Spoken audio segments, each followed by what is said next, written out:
Challenging वाला काम यह है कि डेटाबेस को यहां से यहां पर कैसे लेकर आए, क्योंकि डेटाबेस यहां पर इंस्टॉल करना पड़ेगा। अब MySQL 450 MB का सेटअप है और इंस्टॉल होने में आधा घंटा लेता है, और वो फर्स्ट अटेम्प्ट में शायद होता भी नहीं है ना, आप लोगों ने एक्सपीरियंस किया हुआ है। तो इसके दो सॉल्यूशन दिए गए। पहला सॉल्यूशन तो यह है कि जब आप अपना प्रोजेक्ट बनाओ तो उसमें लोकल मशीन पर डेटाबेस रखने की बात ही मत करो, आप क्लाउड पर अपना क्या रखो, अपना डेटा रखो। क्लाउड मतलब एक सर्वर होता है ना। क्लाउड भी ऐसा नहीं है अलग से कोई बहुत भारी कॉन्सेप्ट है, कुछ नहीं है, एक हमारा सर्वर होता है ना, जो आपको डेटाबेस अवेलेबल कराता है, और उस डेटाबेस पर आप क्या कर सकते हैं, अपने पाइथन के प्रोजेक्ट में टेबल बना सकते हैं, उससे इंटरेक्ट कर सकते हैं। अब ये डेटाबेस हमारा नेटवर्क पे रखा हुआ है, यानी क्लाउड पे रखा हुआ है। अब ये पाइथन का प्रोजेक्ट चाहे इस लैपटॉप पे चले, चाहे इस लैपटॉप पर चले, चाहे दुनिया के किसी भी लैपटॉप पर चले, डेटा इसका यहां से आ रहा है, क्लाउड पर रखा हुआ है। तो यहाँ पर आईपी एड्रेस इस मशीन का दिया जाएगा लोकल होस्ट की जगह। अब आईपी एड्रेस अब इस मशीन का दोगे तो चाहे यहां से दो चाहे यहां से दो, फर्क नहीं पड़ता। तो एक तो सॉल्यूशन इसका ये होता है कि आप अपना क्लाउड पे डेटाबेस बनाकर तैयार करें। क्लाउड पे डेटाबेस फ्री में भी मिल जाता है एक लिमिटेड स्पेस के साथ, और ज्यादा बार ये चार्जेबल होता है ना, ये आपको पे करना पड़ेगा अमाउंट इसके लिए।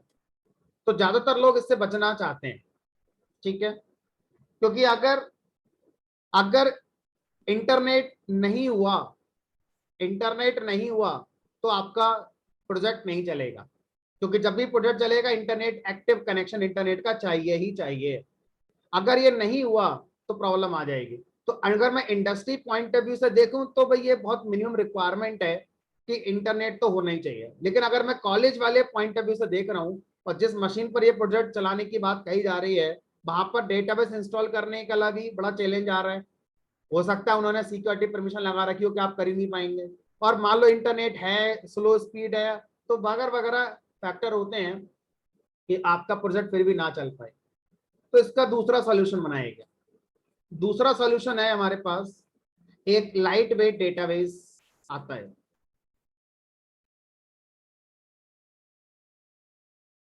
Light weight database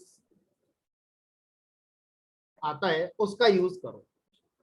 light weight database की अगर हम बात करें तो कई सारे लाइट वेट डेटाबेस हैं जो बनाए गए। जावा ने अपने लिए बनाया डरबी नाम का डेटाबेस। अगर हम जनरली बात करें तो एक डेटाबेस बहुत ही फेमस है जिसका नाम है एसक्यू लाइट। एसक्यू लाइट ये बहुत ही फेमस डेटाबेस है जो हम यूज करते हैं अपने प्रोजेक्ट को डेवलप करने के लिए। अगर हम कॉलेज लेवल पर प्रोजेक्ट को बनाकर देना चाह रहे हैं तो, या कहीं पर भी किसी भी क्लाइंट को देना चाह रहे हैं, और वो क्लाइंट हम ज्यादा रिक्वायरमेंट के साथ चीजों को इंस्टॉल नहीं करना चाहता, छोटा मोटा एप्लीकेशन है, कोई बहुत बड़ी एप्लीकेशन नहीं है, तो आप उस केस के लिए एसक्यूलाइट डेटाबेस का यूज कर सकते हैं। एसक्यूलाइट डेटाबेस बहुत ज्यादा फेमस हुआ कब, जब एंड्रॉइड के अंदर इसका यूज करा गया। आप अपना एंड्रॉइड मोबाइल चलाते हो, एप्पल का आईफोन चलाते हो, आपके कॉन्टैक्ट की एप्लीकेशन होती है, आपने हजारों कॉन्टैक्ट सेव कर रखे हैं, आपके जो कॉन्टैक्ट्स हैं वो आपके मोबाइल में ही सेव हो रहे हैं। इंटरनेट अगर नहीं भी होगा तब भी कॉन्टैक्ट आप देख सकते हैं, ठीक है, लोकल मशीन पर सेव करें। तो इंटरनली मोबाइल के अंदर जो कॉन्टैक्ट की ऐप है वो कहां पर सारे कॉन्टैक्ट को सेव करती है, एक डेटाबेस में। क्या लगता है 450 MB का डेटाबेस मोबाइल में इंस्टॉल करा गया होगा? मतलब ही नहीं है। जो ऑरेकल डेटाबेस है, DB2 डेटाबेस है, या जो भी हमने नामी ग्रामी डेटाबेस सुने हैं, क्या लगता है मोबाइल के अंदर ये सब चल जाएंगे? कंपैटिबल होंगे ही नहीं। क्या करा गया, ये जो एसक्यूलाइट डेटाबेस है ये बनाया गया एंड्रॉइड के लिए, एप्पल के आईफोन के लिए, और ये आपका एसक्यूलाइट डेटाबेस मोबाइल में आपका पहले से ही इंस्टॉल्ड होता है। कोई भी एप्लीकेशन जो मोबाइल में आपके एंड्रॉइड मोबाइल में अवेलेबल है, अगर वो डेटाबेस यूज करना चाहती है, क्लाउड पर जाने की जरूरत नहीं होगी। क्लाउड पर जाएगी तो इंटरनेट चाहिए होगा हमेशा। आप मोबाइल के अंदर एक लोकल डेटाबेस हर मैन्युफैक्चरर अवेलेबल कराता है, जितने भी एंड्रॉइड पावर डिवाइसेस हैं, चाहे वो कोई मैन्युफैक्चरर बनाए, चाहे सैमसंग बनाए, चाहे रेडमी बनाए, चाहे लावा बनाए, चाहे एक्स वाई जेड बनाए, एंड्रॉइड पावर जितनी डिवाइसेस हैं, एंड्रॉइड के साथ एसक्यूएलाइट डेटाबेस बंडल करके दिया जाता है। तो जो एंड्रॉइड ऑपरेटिंग सिस्टम है मोबाइल के अंदर, उसके साथ ये बंडल करके हमें दिया जाता है। ठीक है? उसके बाद आपका एसक्यूएलाइट डेटाबेस को एंड्रॉइड फोन के अलावा आप अपने सिस्टम के लिए भी यूज कर सकते हैं, यानी आप डेस्कटॉप के लिए भी यूज कर सकते हैं। तो डेस्कटॉप वर्जन भी इसका हमारा आता है, तो आप इसके डेस्कटॉप वर्जन को भी यूज कर सकते हैं। ठीक है, कैसे करेंगे इसको आज मैं आपको सिखाता हूं, कैसे हम एसक्यूएलाइट डेटाबेस के साथ आगे कोडिंग करेंगे। हाँ भाई रवि बताओ।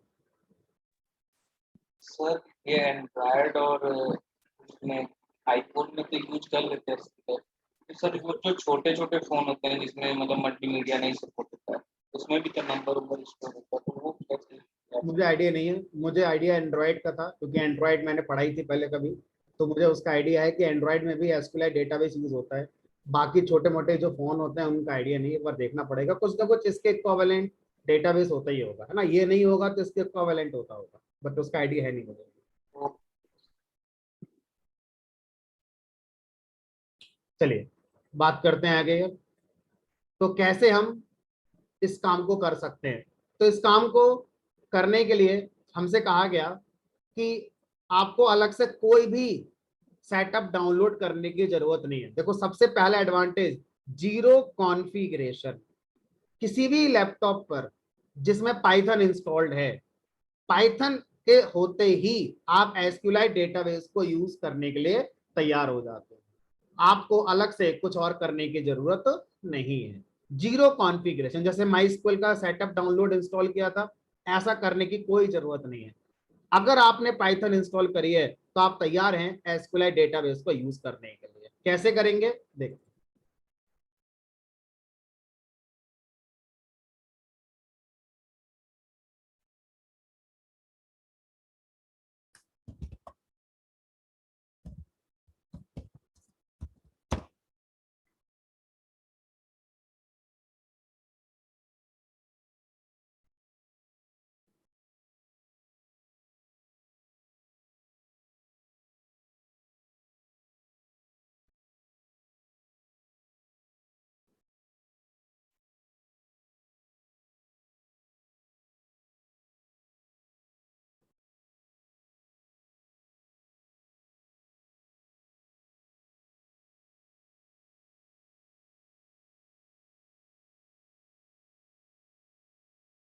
तो जो मैंने आपको 6 स्टेप बताए थे, उन 6 स्टेप को फॉलो करना है। पहला स्टेप क्या था? पहला स्टेप था डेटाबेस स्पेसिफिक ड्राइवर मॉड्यूल को इंपोर्ट करना। तो एसक्यूएलाइट डेटाबेस को पाइथन सपोर्ट करता है, इसका जो ड्राइवर मॉड्यूल है वो ऑटोमेटिकली पाइथन सेटअप के साथ दिया जाता है, आपको अलग से डाउनलोड करने की जरूरत नहीं है। तो सीधा लिखेंगे इंपोर्ट एसक्यूएलाइट 3। ठीक है, एक मिनट रुकिए।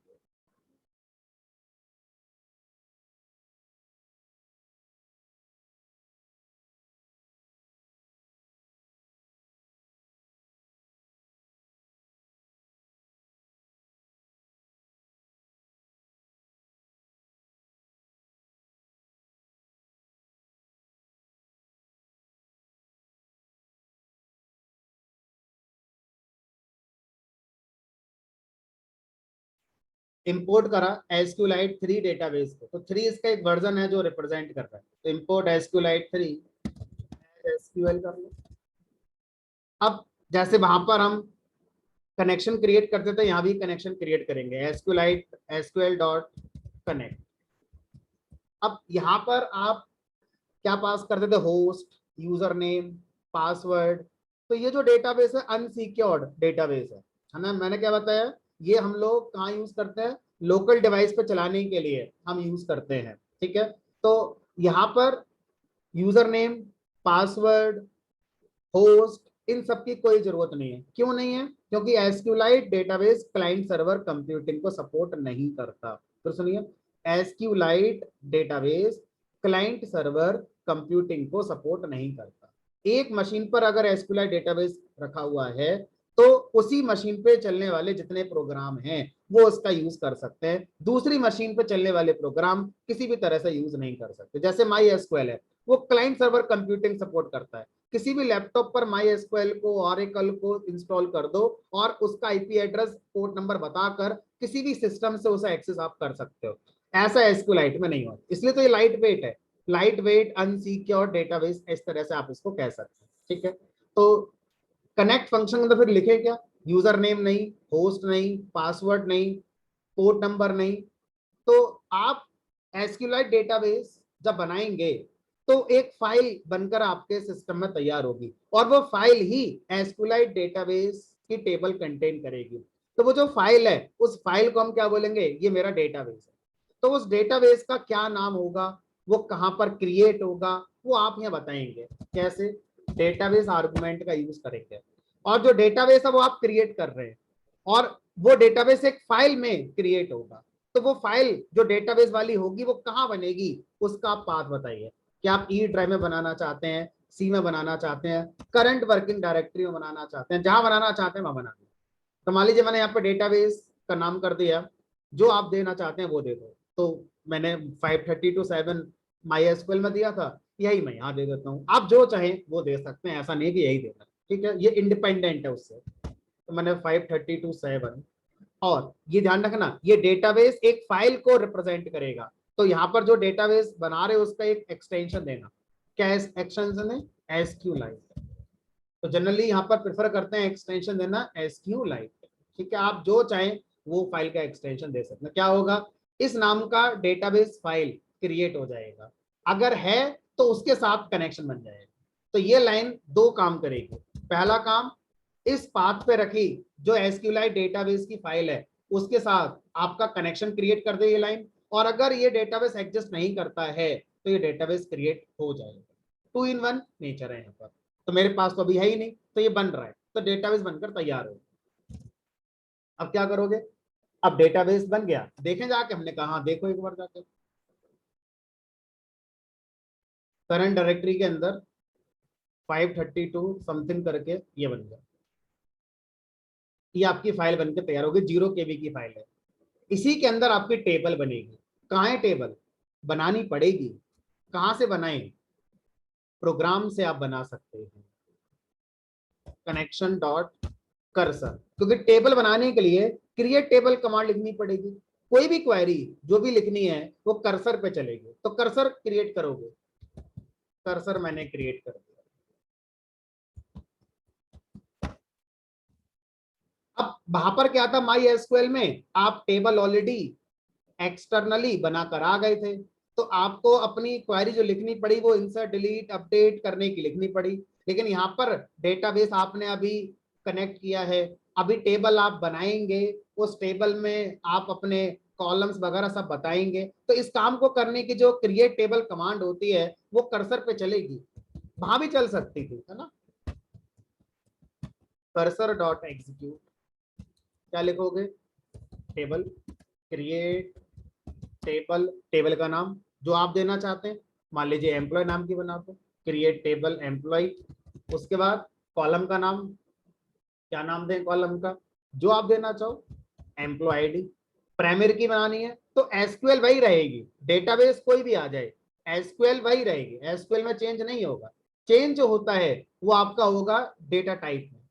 जैसे एम्प्लॉय आईडी है, यहाँ पर मैं इसको बना रहा हूँ, तो इंटीजर टाइप का मुझे बनाना है तो लिख दिया मैंने इंटीजर।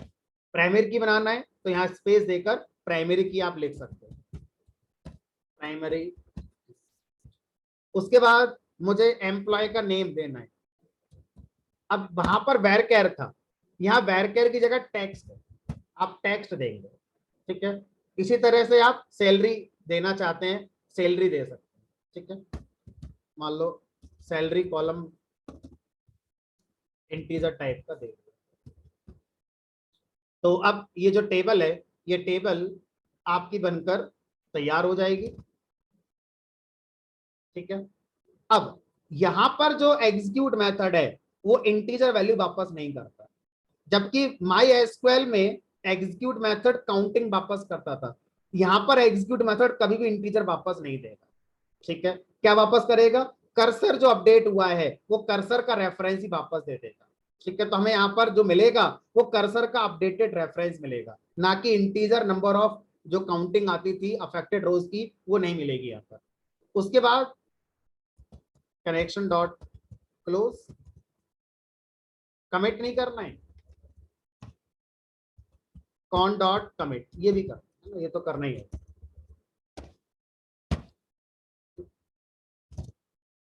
अब इसको मैं एक काम करता हूँ, सिंगल सेल में लिख देता हूँ। तो ये कोड क्या करेगा? ये कोड आपके चलाने पर डेटाबेस में टेबल क्रिएट कर देगा, डेटाबेस क्रिएट करेगा, डेटाबेस में टेबल क्रिएट कर देगा, और टेबल का नाम क्या होगा? Employ table. लेकिन सर एक चीज बताइए, अब अगर इस कोड को आप दोबारा चला दें तो एरर नहीं आ जाएगी? क्यों? क्योंकि डेटाबेस तो चलो एग्जिस्ट करता है, कनेक्शन बन जाएगा, कर्सर बन गया, लेकिन टेबल दोबारा बन सकती क्या? ऑलरेडी टेबल तो बनाने का कोड आप चला चुके हैं ना। हमने कहा देखते हैं एक बार क्या होता है। Error, table employee already exist, यानी कि इस डेटाबेस में अभी आपने जस्ट एक बार एग्जीक्यूट करा, ये टेबल बन चुकी है। मैनुअली जाके देखें, यहाँ पर कुछ देखो 12 KB का साइज हो गया। तो अब ये अनसिक्योर्ड है क्योंकि इसमें यूजर नेम पासवर्ड नहीं है, लेकिन इसका मतलब ये नहीं है कि आप इसे डबल क्लिक करके ओपन करके पढ़ लोगे नोटपैड में। इसमें जो भी डेटा सेव होगा इंक्रिप्टेड फॉर्म में सेव होगा। अगर मैं फिर भी ओपन करके देखना चाहूं तो नहीं, हम तो देखेंगे क्या लिखा है इसके अंदर, देखते हैं।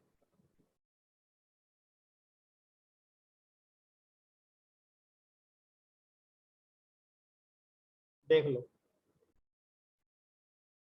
तो अनसिक्योर्ड है यूजर नेम पासवर्ड अथेंटिकेशन के मामले में, लेकिन डेटा के मामले में नहीं। डेटा सिक्योरिटी पूरी है, इनक्रिप्टेड फॉर्म में जो भी डेटा आएगा सब इनक्रिप्टेड फॉर्म में आएगा।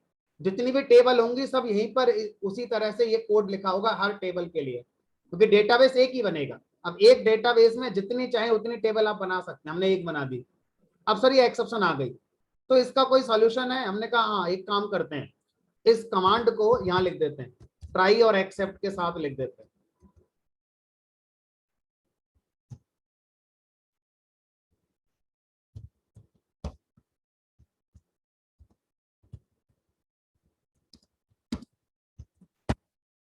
और यहाँ प्रिंट करा देते हैं ई, एम्प्लॉय टेबल ऑलरेडी एग्जिस्ट। और अगर टेबल ये सही है तो यहाँ पर मैसेज कर देते हैं टेबल क्रिएटेड।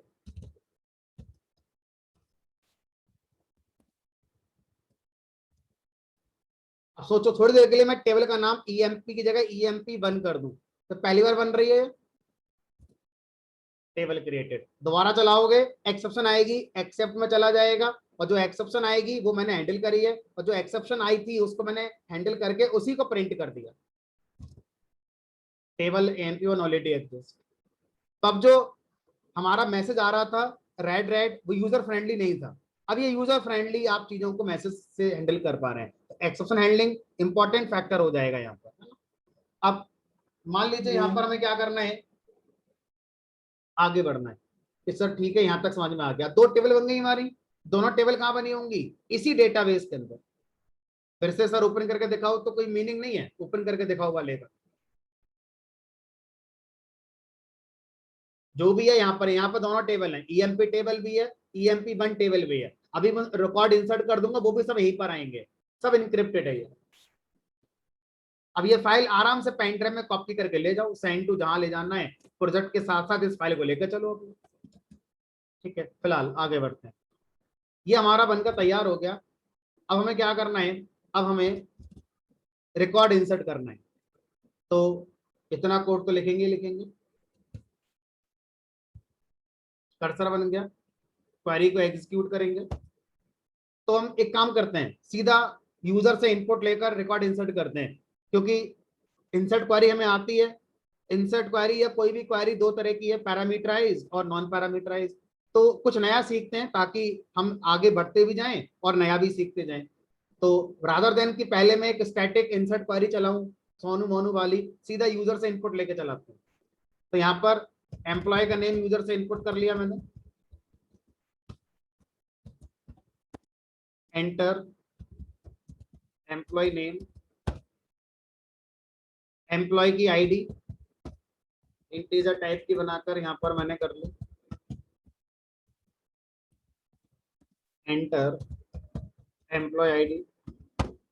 इसी तरह से एम्प्लॉय की सैलरी मैंने इंटीजर बनाकर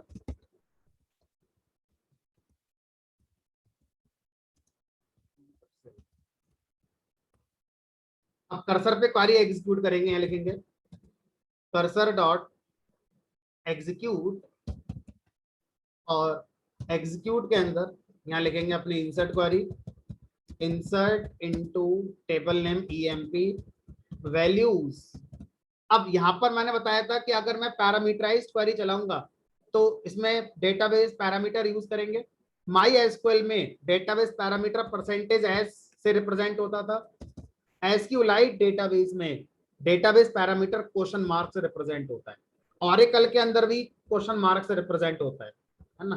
तो ये एक बार हमें चेक करना पड़ेगा, डेटाबेस टू डेटाबेस चेक करना पड़ेगा। तो यहाँ पर हमने क्वेश्चन मार्क लगा दिए। यहाँ पर हमें क्या रखना था, एम्प्लॉय आईडी की वैल्यू रखनी थी। तो एम्प्लॉय आईडी के लिए मैंने एक डेटाबेस पैरामीटर यूज करा जो एसक्यूएलाइट के अकॉर्डिंग कंपैटिबल है, दैट इज क्वेश्चन मार्क।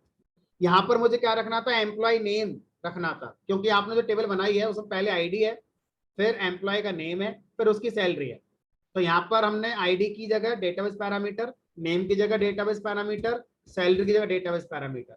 अब इनकी वैल्यूज कैसे पुट करेंगे, तो एग्जीक्यूट मेथड का दूसरा आर्गुमेंट टपल, तो यहाँ पर आप एम्प्लॉय आईडी रख दो, ई आईडी वेरिएबल से रिप्लेस हो जाएगी, ई नेम और ई सेल। उसके बाद आपका कनेक्शन डॉट कमिट करना है, कनेक्शन डॉट क्लोज करना है, और रिकॉर्ड इंसर्ट है।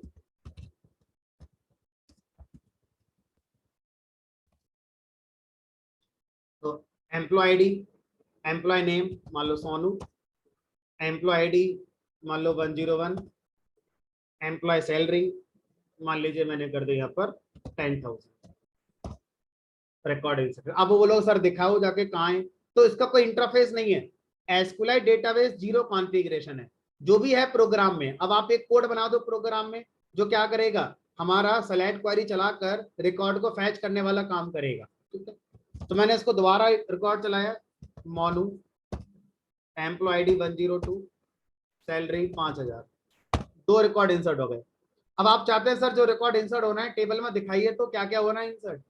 तो इसका कोई जैसे माई सिक्वल क्लाइंट होता था, उस पर आप कमांड चलाकर देख लेते थे, सारा ऑपरेशन सारे कर लेते थे। उस तरह से एसक्यूएलाइट डेटाबेस का बाय डिफॉल्ट कोई क्लाइंट एप्लीकेशन नहीं आता, ठीक है। लेकिन आप एक्सटर्नली इसका क्लाइंट इंटरफेस डाउनलोड कर सकते हैं। अभी बताऊंगा आपके लिए कि इसका क्लाइंट इंटरफेस अगर आपको डाउनलोड करना हो, जिससे बिना कोड के आप एसक्यूएलाइट पर डेटा देख पाए, इंसर्ट कर पाए, तो कैसे करेंगे। उस पर्पस के लिए एसक्यूएलाइट यूज कभी नहीं करते, है ना, बट फिर भी कर सकते हैं। तो अब मैंने एक कोड बनाना है जो हमारा डेटाबेस से डेटा लेकर आएगा। तो यहाँ पर कर्सर डॉट एग्जीक्यूट, यहाँ पर एग्जीक्यूट मेथड ने इंटीजर नहीं दिया होगा, ध्यान रखना। एसक्यूएलाइट डेटाबेस का एग्जीक्यूट मेथड इंटीजर नहीं देता है। एग्जीक्यूट, और यहाँ लिख दिया मैंने सेलेक्ट एस्ट्रेक फ्रॉम ईएम।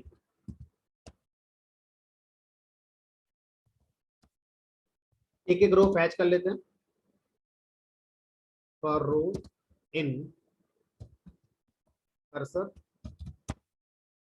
और जो भी रो आ रही है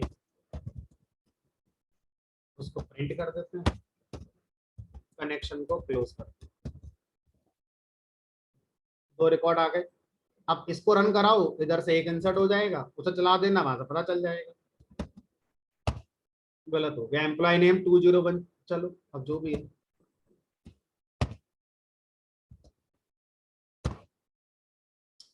अब यहाँ पर नेम के नीचे लिखकर आ जाएगा 201, ठीक है।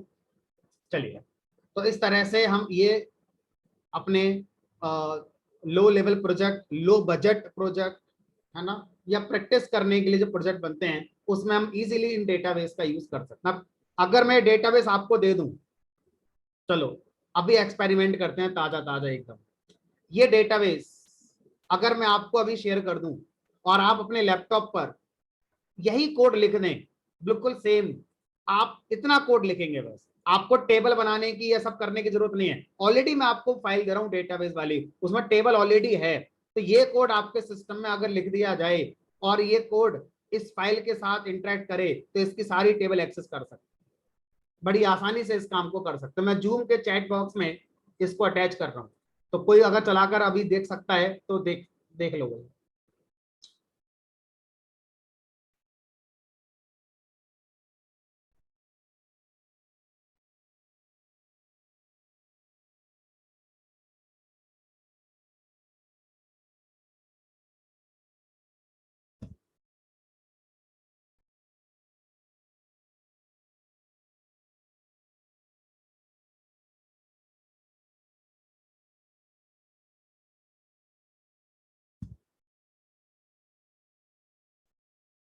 चेक करिए, डाउनलोड कर लीजिए और अपने वाले एनाकोंडा को ओपन करके बस इतना कोड लिख दीजिए, और यही टेबल जो मैंने अपने लैपटॉप पर बनाई थी आपके लैपटॉप पर भी फर्स्ट क्लास ये आपको इंफॉर्मेशन दे रही है।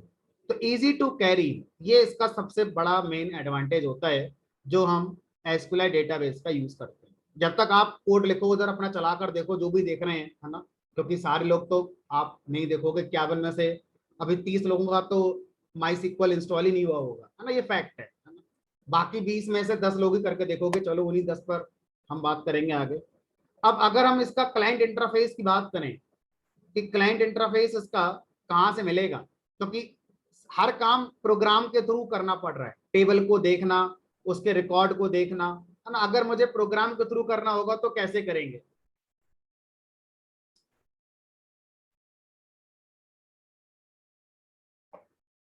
अब जिसके जो भी दिक्कत है ना, लास्ट में करेंगे इसको, है ना।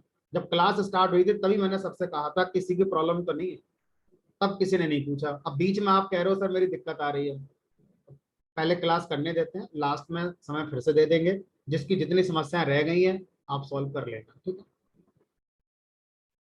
तो यहाँ पर लिखेंगे डीबी ब्राउजर फॉर एसक्यूएलाइट। क्या है ये? एसक्यूएलाइट डेटाबेस का क्लाइंट इंटरफेस, ताकि आप बार बार प्रोग्राम के थ्रू रिकॉर्ड्स को देखना, उसके लिए प्रोग्राम पे डिपेंड ना रहें, आप क्लाइंट इंटरफेस का यूज कर सकते हैं। तो आपने लिखा गूगल सर्च बार में डीबी ब्राउजर फॉर एसक्यूएलाइट, पहला लिंक आया, उस पर क्लिक करा, एसक्यूएलाइट ब्राउजर डॉट org, इसकी वेबसाइट, ऑफिशियल वेबसाइट, इस पर क्लिक करा और थोड़ा स्क्रॉल डाउन करेंगे तो एक ऑप्शन आएगा,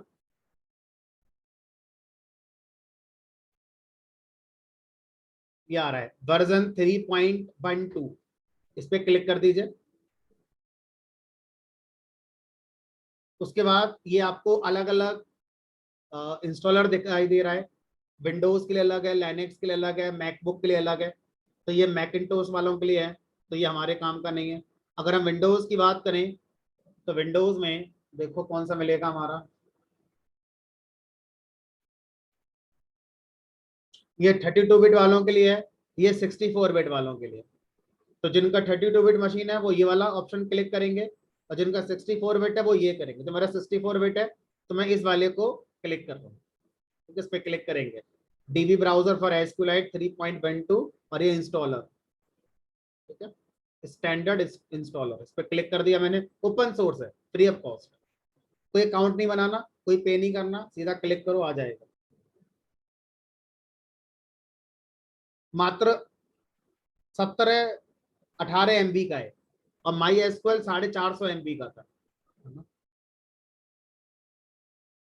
तो ये प्रोफेशनल प्रोजेक्ट में यूज नहीं होता है ना, सब टेस्टिंग पर्पस के लिए, सीखने के लिए, कॉलेज में प्रोजेक्ट दिखाने के लिए, है ना, या छोटे मोटे क्लाइंट एप्लीकेशन बनाने के लिए वहां यूज कर सकते हैं।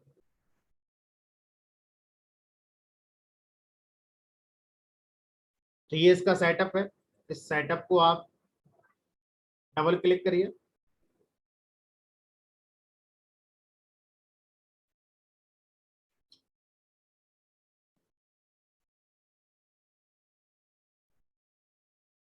Welcome to DB browser for SQLite setup wizard, next पे क्लिक करेंगे।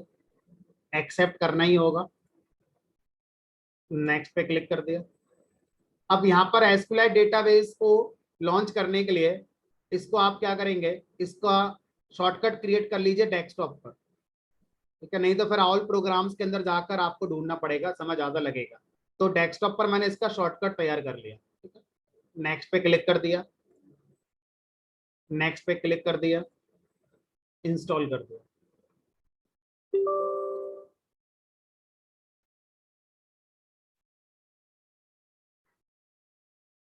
कंप्लीटेड, विजार्ड कंप्लीट हो गया, फिनिश हो गया। अब डेस्कटॉप पे देखो इसका ये शॉर्टकट बनकर तैयार हो गया है। अब क्या करो, इस पर डबल क्लिक करो, ठीक है। तो ये इसका जो क्लाइंट एप्लीकेशन है एसक्यूएलआइट का, ये जीयूआई बेस्ड हमारा दी गई है ना, ये आपका यहाँ पर तैयार हो गया। अब आपको क्या करना है, आपको यहाँ पर अपना डेटाबेस बनाना है, उसके अंदर टेबल बनानी है, रो इंसर्ट करनी है, एग्जिस्टिंग डेटाबेस ओपन करके देखना है, वो आप ग्राफिकली आसानी से देख सकते हैं। अब आप प्रोग्राम पे डिपेंडेंट नहीं है, ठीक है।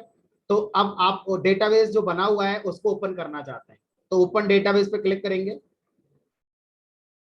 और अपने डेटाबेस को जहां आपने रखा है वहां जाइए।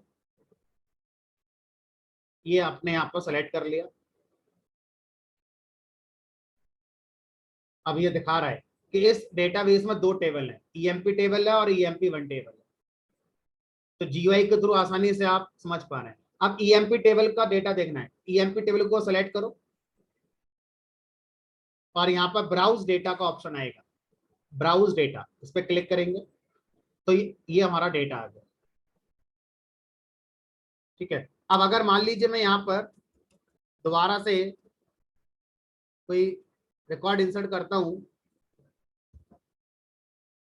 मान लो एम्प्लॉय का name Veeru, employee ID 206, employee salary 8000, insert हो गया। यहाँ पर जाकर देखो, इसे रिफ्रेश करोगे तो रिफ्रेश से आ जाना चाहिए, अगर नहीं आता है तो क्लोज करके इस एप्लीकेशन को दोबारा लॉन्च कर लेना, आ जाएगा। रिफ्रेश कर दिया, रिफ्रेश से ही आ गया। आप अगर यहाँ से इंसर्ट करना चाहते हैं मैन्युअली यहाँ से इंसर्ट कर सकते हैं, यहाँ से अगर आप कोई टेबल बनाना चाहते हैं तो यहाँ से आप टेबल बना सकते हैं, है ना। टेबल बनाएंगे, वहां पे प्रोग्राम पे कॉम करिए, कैसे भी कर सकते हैं। यहाँ से हम मैनेज करो एसक्यूएलआई डेटाबेस को या प्रोग्राम से मैनेज करो, एक ही बात है, रिपोजिटरी एक ही है। उसी डेटाबेस पर ये हमारे एप्लीकेशन काम कर रही है, उसी डेटाबेस की फाइल पर आपका कोड काम कर रहा है, ठीक है। तो इस तरह से एसक्यूएलआई डेटाबेस हम यूज कर सकते हैं जब आप जीरो कॉन्फ़िगरेशन के साथ अपने प्रोजेक्ट को बनाना चाहते हैं या कोई डेटाबेस कनेक्टिविटी करना चाहते हैं, ठीक है। चलिए इसको मैं फिलहाल क्लोज कर रहा हूँ। हाँ जी, बताइए। जो मैंने 5.5 वाला डेटाबेस अभी जूम चैट में दिया था, किसी ने चला कर देखा, किसी का डेटा आया नहीं आया?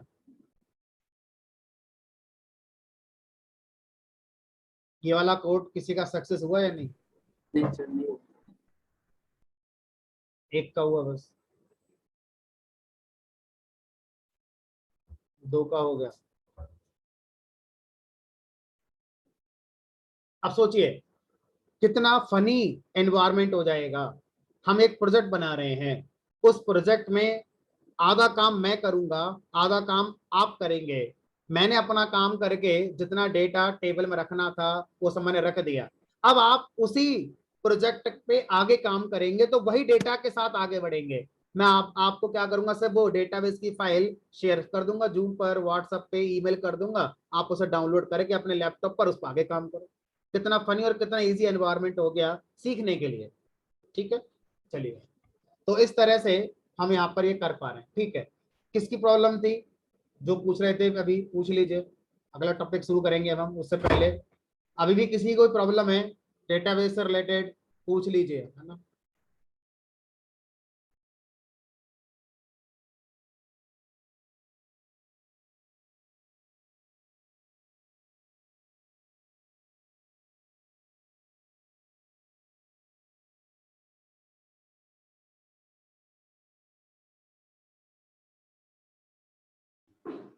सर हाँ सर मेरा भी डेटाबेस चल रहा था, प्रॉपर इंसर्ट भी हो रहा था, बट जब ये हमने दूसरा वाला ये जो किया है यूजिंग एम्प्लॉय ने मतलब यूजर से इनपुट लेते हुए, तो उसमें सर प्रॉब्लम आ रही थी।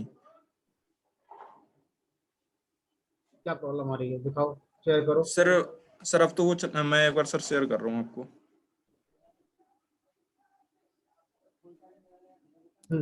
करो।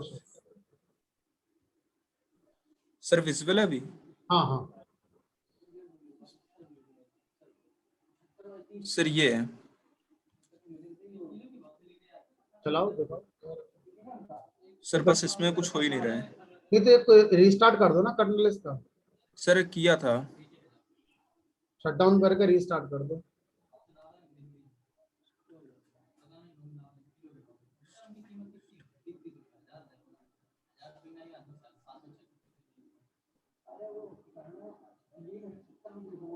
सर कुछ नहीं आ रहा है। आएगा आएगा।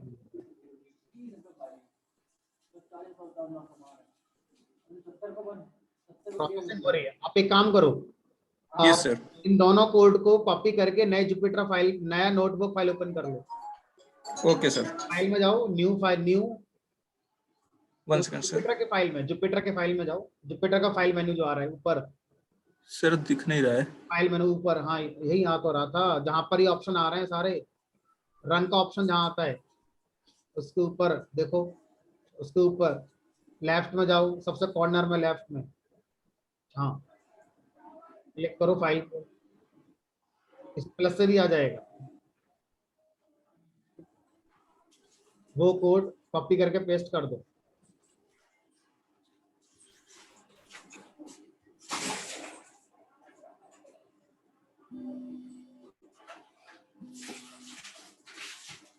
सर खुल ही नहीं रहा है।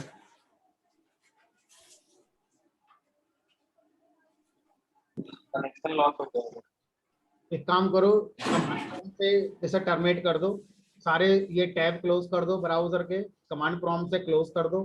इसे कॉपी कर लो पहले, ओके ऊपर सर। वाले कोड को या नीचे नीचे वाले कोड को, किसी भी कोड को कॉपी कर लो। हाँ रख लो कॉपी करके।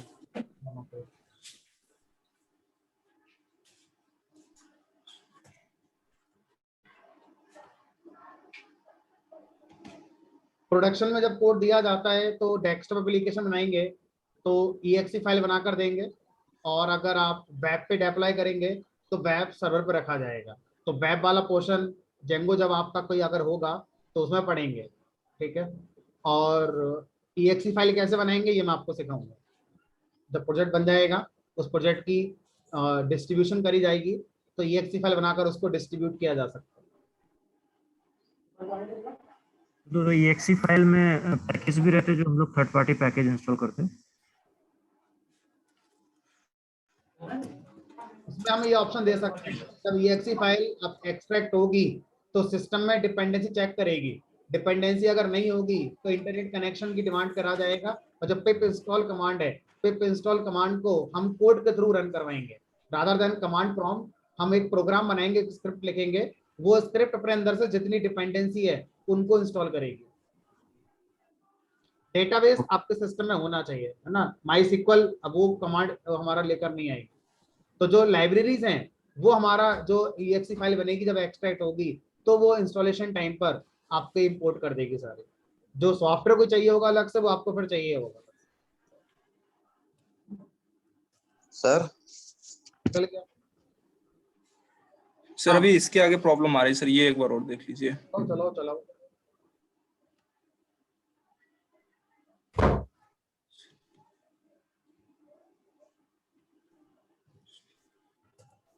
सर जैसे एम्प्लॉय नेम है मैंने दे दिया, आप कुछ भी दे दो। और 1 सैलरी। एक मिनट रुको, छोटी सी गलती हुई, एंटर मत करना। सर कर दिया है। चलो अब हो गया तो हो गया। एग्जीक्यूट कमांड में जाकर देखो आपने गलती करी है। एग्जीक्यूट कमांड में 2 आर्गुमेंट है, एक क्वेरी है और दूसरा टपल है, तो दूसरा तो है ही नहीं इसमें। ध्यान से देखो, पहला स्ट्रिंग आर्गुमेंट है क्वेरी, कॉमा, टपल। सर ये समझ नहीं आया मुझे। एग्जीक्यूट मेथड में पहले आपने क्वेरी लिखी, insert into table name, values कहाँ है यस इसमें? Sir, employ. Employee yes sir, yes sir, yes sir. पहली गलती। दूसरी गलती क्या है? दूसरी गलती है कि स्ट्रिंग क्लोज हो गई, उसके बाद कॉमा लगाओ, tuple as a second argument pass हो रही है एग्जीक्यूट मेथड में। इस हाँ तरीके से सर। हाँ, अब चलाओ।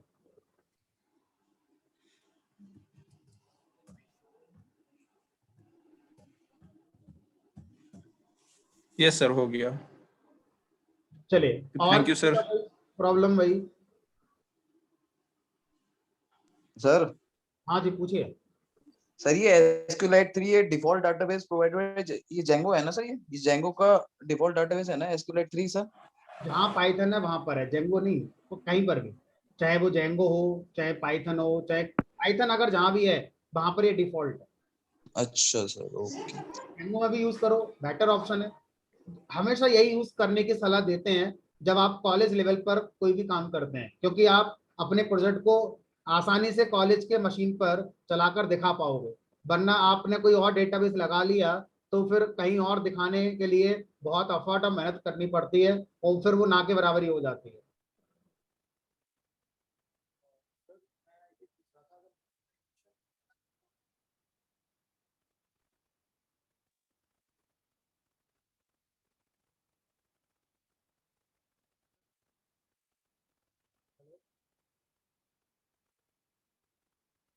और कोई किसी की समस्या? सर सर सर, जो अभी आपने बताया था, वो जो एक अलग से डेटाबेस SQLite 3 जो डाउनलोड कराया था अभी। वो डेटाबेस नहीं था, डेटाबेस का यस। क्लाइंट एप्लीकेशन था जो डेटाबेस को जीयूआई में रिप्रेजेंट कर देता है। Okay sir. ना, वो डेटाबेस नहीं है, वो डेटाबेस का ग्राफिकल इंटरफेस देने वाला एप्लीकेशन है। Okay sir. सर बोलिए। सर, जैसे अभी मुझे ये जो मैंने इंसर्ट किया डेटा, ये अभी देखना है जो GUI बेस का आपने जो बताया है, तो वो सर कैसे करेंगे, और फिर से बता दीजिए। तो जो MySQL डेटाबेस है वो डाउनलोड करेंगे आप इस वेबसाइट से, mysql.org। ये है ना, यहाँ पर ये गूगल पे जाके टाइप कर दो बस, डीबी ब्राउजर फॉर SQLite। पहला लिंक आएगा, उसे डाउनलोड कर लेना। अब इसको ना आप रिकॉर्डिंग में देख लेना, तो बार बार फिर समझाएंगे फायदा क्या हुआ, अभी तो कराइए फिर। Okay sir. Okay sir. Normalization हमारे कोर्स का पार्ट नहीं है, पार्ट ऑफ डेटाबेस। अच्छी अप्रोच होती है डेटा को नॉर्मलाइज करके रखना, बट ये हमारे कोर्स का पार्ट नहीं है, तो इसको अभी हम डिस्कस नहीं कर रहे।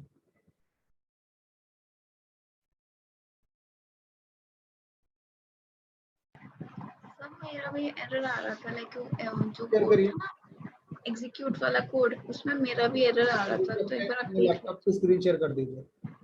लीजिए।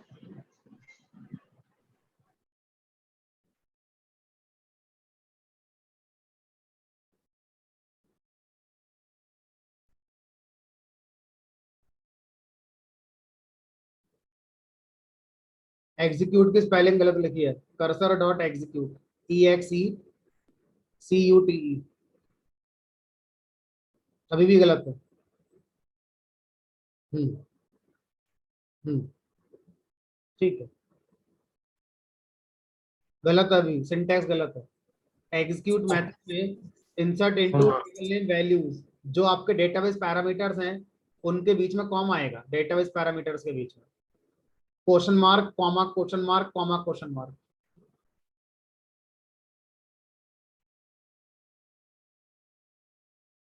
ये क्वेश्चन मार्क आएगा ना, दोनों डेटाबेस हर पैरामीटर के बीच में। हाँ सर हाँ, चला के देखिए, बाकी मालूम पड़ जाएगा।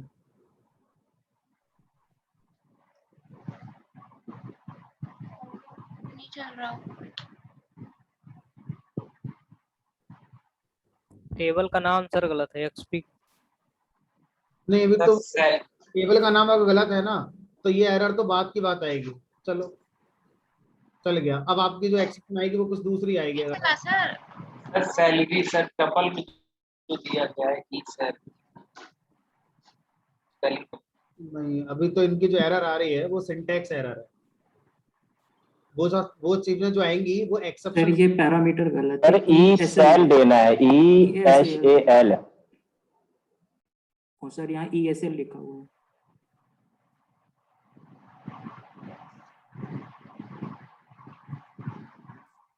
और सर EID देना है, EMPID लिखे हुए हैं यहाँ पे।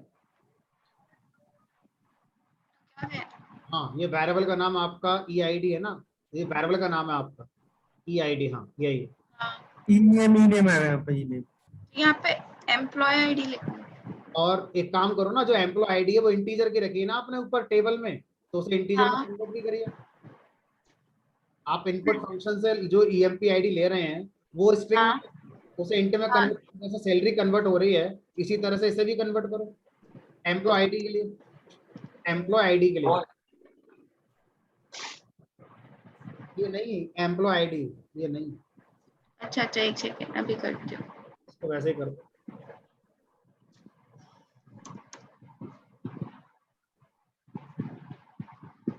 और इसके नीचे वाली लाइन में एक पैरेंथेसिस मिसिंग है लास्ट में। हाँ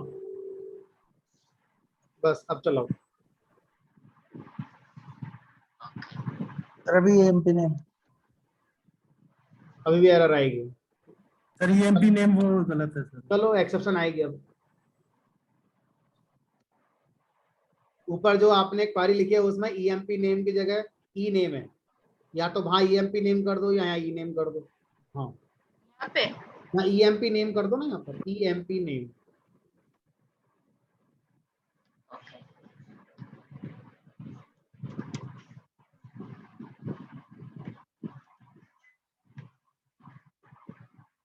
नीचे दिखाइए, नो सच टेबल EXP नाम की टेबल तो है ही नहीं ऊपर। किस नाम से बनाई थी आपने, ऊपर देखिए जरा, ऊपर करिए कोड, किस नाम से टेबल बनाई है आपने, ऊपर करिए। और टेबल सबसे पहला कोड क्या लिखा है, EMP बनाई ना टेबल आपने, EMP क्रिएट टेबल में। हाँ और नीचे आप जब इंसर्ट कर रहे हैं तो E लिखा हुआ है शायद आपने, हाँ EXP लिखा है आप, EXP EMP करो ना टेबल में, EMP इंसर्ट एक्सपोर्ट क्वेरी में, इंसर्ट क्वेरी के अंदर। कर्सर 7th है। अच्छा, इंसर्ट क्वेरी में। अच्छा हाँ यही EMP।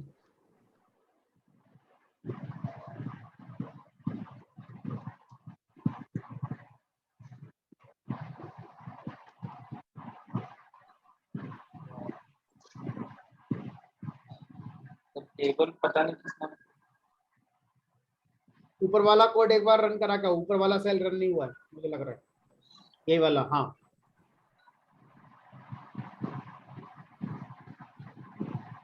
अरे इसमें भी गलती है, एग्जीक्यूट की स्पेलिंग गलत लिखी है ना, cursor dot execute.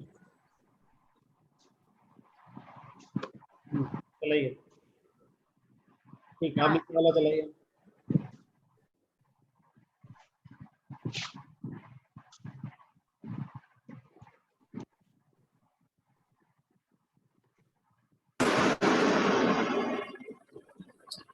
Sir hello, hello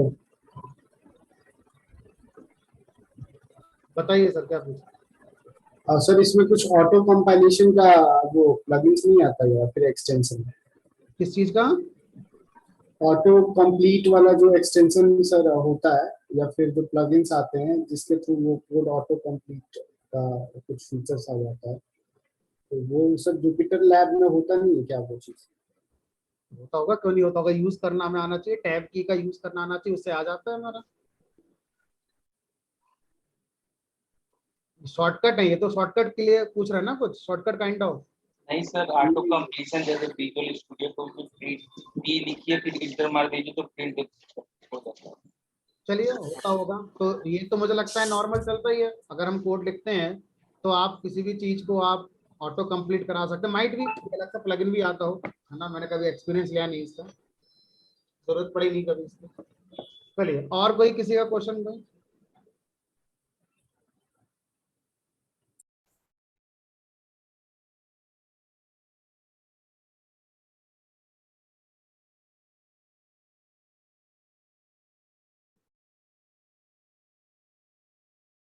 कोई क्वेश्चन नहीं किसी का।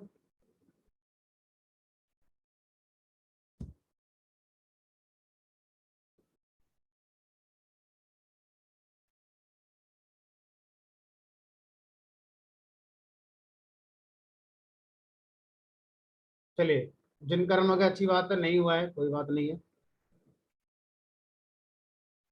मालती एंड अरीशा, आप मॉर्निंग वाला बैच आपने ज्वाइन किया था डेटा साइंस के लिए, आप शायद उसमें ज्वाइन नहीं कर रहे हैं, क्या वजह है?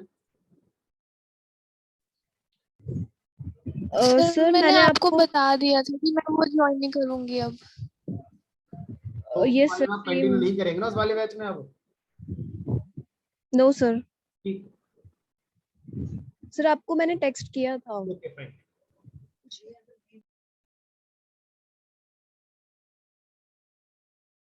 ये वाली रिकॉर्डिंग मिल जाएगी, रिकॉर्डिंग तो हर क्लास की मिल रही है भाई, ऐसा कभी हुआ है कोई क्लास की रिकॉर्डिंग नहीं मिली हो? रिकॉर्डिंग तो हर क्लास की होती है, हर क्लास की मिलती है। चलिए, तो अब ज्यादा समय है नहीं हमारे पास, तो एक काम करते हैं, अभी इतना लिखते हैं। अभी भी किसी का कोई क्वेश्चन है डेटाबेस का वो पूछ ले भाई, बाकी जो जाना चाहता है आज की क्लास के लिए वो जा सकता है ना।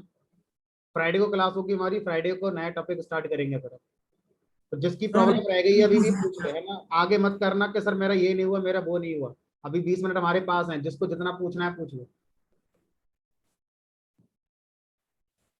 सर बोलिए। सर एक बार पूछा था मैंने, जैसे पहले वाले बैच में सर मुझे लिस्ट और वो सर वो कहाँ पर चल रहा है पहले वाला बैच, इससे पहले जो बैच लगता है वो पाइथन का? देखो यार, हर बैच का अलग फ्लो है, हर बैच का अलग चीजें होती हैं। आप बैच टू बैच नेविगेट ना करें, मेरे हिसाब से ये बेटर है। तो जो बैच चल रहा है अभी वो चल रहा है 2 बजे, और उस वाले बैच में आज क्या पढ़ाया था मैंने, मॉड्यूल पैकेजेस खत्म हो गए हैं, उसमें स्टार्ट होगा एक्सेप्शन हैंडलिंग, उसमें चल रही है। एक्सेप्शन हैंडलिंग खत्म हो जाएगी कल, मतलब नेक्स्ट क्लास में। लिस्ट ट्रिपल पर अभी कोई बैच नहीं है मेरा।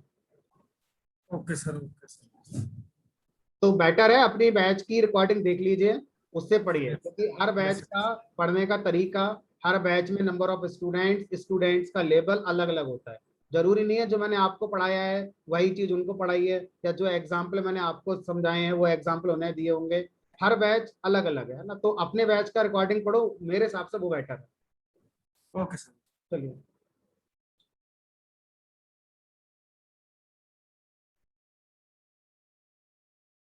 सर बोलिए। सर जो ऑटो इंक्रीमेंट वाला जो सर टॉपिक बताया था आपने सर डेटाबेस में, सर उसको यूज ना करके सर हम पाइथन से लूप का यूज करके उसको चला सकते हैं? हाँ वो भी कर ऑटो सकते ऑटो हैं। इंक्रीमेंट को? हाँ वो भी कर सकते हैं।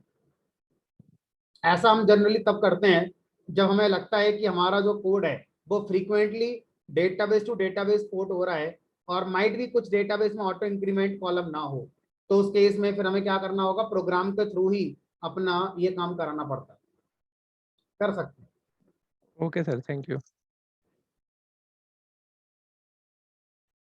Next topic multi threading.